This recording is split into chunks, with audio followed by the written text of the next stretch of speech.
ಜೀವನದಲ್ಲಿ ಸಾಲದ ಸಮಸ್ಯೆಯಿಂದ ತುಂಬಾ ಬೇಸತ್ತೋಗಿದ್ದೀರಾ. ಹಾಗಿದ್ರೆ ಈ ಒಂದು ವಾರಾಹಿ ತಾಯಿಯ ಮಂತ್ರವನ್ನು ಪಠಿಸ್ತಾ ಬರೋದ್ರಿಂದ, ಅಂದರೆ ರಾತ್ರಿ ಮಲಗುವಂಥ ಸಮಯದಲ್ಲಿ ಈ ಒಂದು ವಾರಾಹಿ ತಾಯಿಯ ಮಂತ್ರವನ್ನು ಪಠಣೆ ಮಾಡೋದ್ರಿಂದ ನಿಮ್ಮ ಆರ್ಥಿಕ ಸಂಕಷ್ಟಗಳು ದೂರ ಆಗುತ್ತೆ ಅಂತಲೇ ಹೇಳ್ಬೋದು. ಸಾಲದ ಸಮಸ್ಯೆಗಳು ದೂರ ಆಗಿ ಹಣದ ಹರಿವು ಅನ್ನೋದು ಹೆಚ್ಚಾಗುತ್ತೆ. ನೀವೇ ಇನ್ನೊಬ್ರಿಗೆ ಸಾಲವನ್ನು ಕೊಡುವಷ್ಟು ಆ ಒಂದು ಮಂತ್ರ ಯಾವುದು ಅಂತಾನೆ ಹೇಳ್ಬೋದು. ಹಾಗಿದ್ರೆ ಪ್ರತಿನಿತ್ಯವೂ ಕೂಡ ಪಠಿಸ್ಬೇಕಾಗುತ್ತಾ, ಅದನ್ನು ಎಷ್ಟು ಬಾರಿ ಪಠಿಸ್ಬೇಕು, ಯಾವ ಸಮಯದಲ್ಲಿ ಪಠಿಸ್ಬೇಕು, ಅದಕ್ಕೆ ಇರುವಂತಹ ನಿಯಮಗಳೇನು, ಆ ಒಂದು ಮಂತ್ರವನ್ನ ಯಾವ ದಿಕ್ಕಿಗೆ ಕೂತು ಪಠಿಸ್ಬೇಕಾಗುತ್ತೆ, ಎಲ್ಲವನ್ನು ಕೂಡ ಸಂಪೂರ್ಣವಾಗಿ ಈ ಒಂದು ವ್ಲಾಗ್ನ ಮೂಲಕ ತಿಳಿಸ್ಕೊಡ್ತಾ ಇದ್ದೀನಿ.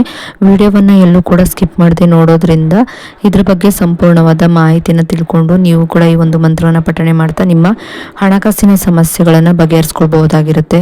ಯಾವುದೇ ಒಂದು ಮಂತ್ರಗಳನ್ನು ಪಠಣೆ ಮಾಡೋದಕ್ಕೂ ಮುಂಚೆ ನಾವು ಅಥವಾ ನಮ್ಮ ಮೈಂಡು ಪಾಸಿಟಿವ್ ಆಗಿರಬೇಕಾಗುತ್ತೆ. ಆಗಲೇ ಎಲ್ಲವೂ ಕೂಡ ನಾವು ಅಂದ್ಕೊಂಡಾಗೆ ನಡೆಯೋದಕ್ಕೆ ಸಾಧ್ಯ ಆಗೋದು. ಯಾಕಂದರೆ ಅದು ಒಂದು ಮ್ಯಾಜಿಕ್ ರೀತಿಯಲ್ಲಿ ಕೆಲಸ ಮಾಡೋದಕ್ಕೆ ನಮ್ಮ ಮೈಂಡ್ ಕೂಡ ತುಂಬಾ ಹೆಲ್ಪ್ ಮಾಡುತ್ತೆ ಅಂತಲೇ ಹೇಳ್ಬೋದು.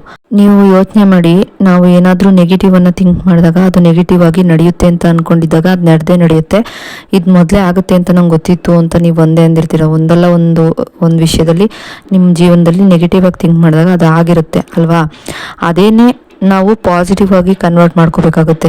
ಏನು ನೆಗೆಟಿವ್ ಆಗಿ ಥಿಂಕ್ ಮಾಡ್ತೀರಾ ಅದನ್ನ ಪಾಸಿಟಿವ್ ಆಗಿ ಥಿಂಕ್ ಮಾಡಿ, ಪಾಸಿಟಿವ್ ಆಗಿ ಅಂದ್ಕೊಳ್ಳಿ, ಊಹಿಸ್ಕೊಳ್ಳಿ ಅಥವಾ ಕಲ್ಪಿಸ್ಕೊಳ್ಳಿ.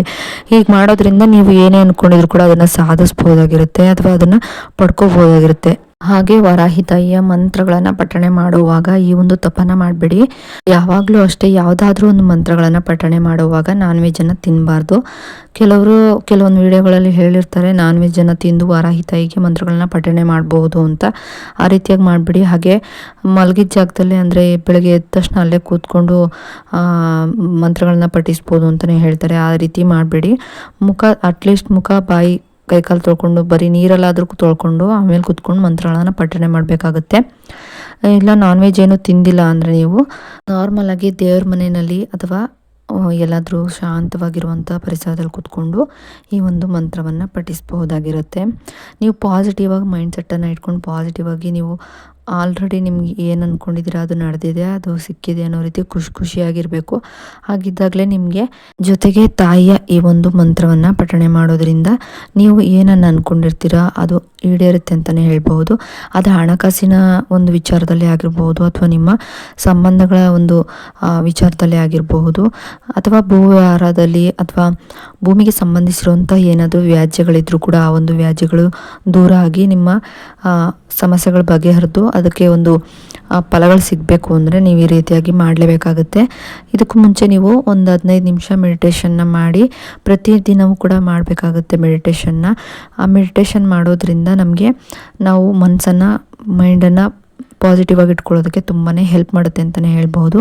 ನಿಮ್ಮ ವಯಸ್ಸು ಎಷ್ಟಿರುತ್ತೆ ಅಷ್ಟು ನಿಮಿಷಗಳ ಕಾಲ ಮೆಡಿಟೇಷನ್ನ ಮಾಡಬಹುದು, ಅಂದರೆ ಧ್ಯಾನವನ್ನು ಮಾಡಬಹುದು. ಇಲ್ಲ ಅಂದರೆ ನೀವು 15 ನಿಮಿಷ ಮಾಡಿ. ಇದೇ ಮೊದಲು ಬಾರಿಗೆ ನೀವು ಧ್ಯಾನ ಮಾಡ್ತಾ ಇದ್ರೆ ಒಂದು 5-10 ನಿಮಿಷ ಹೀಗೆ ಹೋಗ್ತಾ ಒಂದು ಸ್ವಲ್ಪ ಹೆಚ್ಚಿಸ್ಕೊಳ್ಳಿ. ಅಂದರೆ ಏನು, ಒಂದು ಸಮಯವನ್ನು ನೀವು 5 ನಿಮಿಷ ಹೆಚ್ಚಿಗೆ ಮಾಡ್ಕೊಳ್ತಾ ಹೋಗಬೇಕಾಗುತ್ತೆ.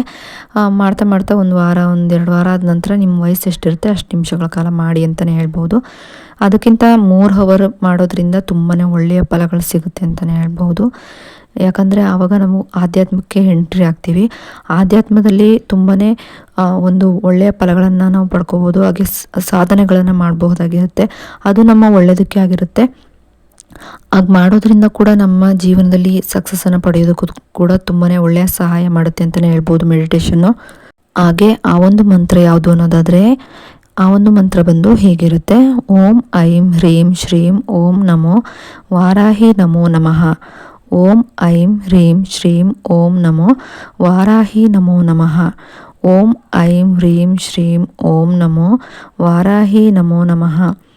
ಓಂ ಐಂ ಹ್ರೀಂ ಶ್ರೀಂ ಓಂ ನಮೋ ವಾರಾಹಿ ನಮೋ ನಮಃ.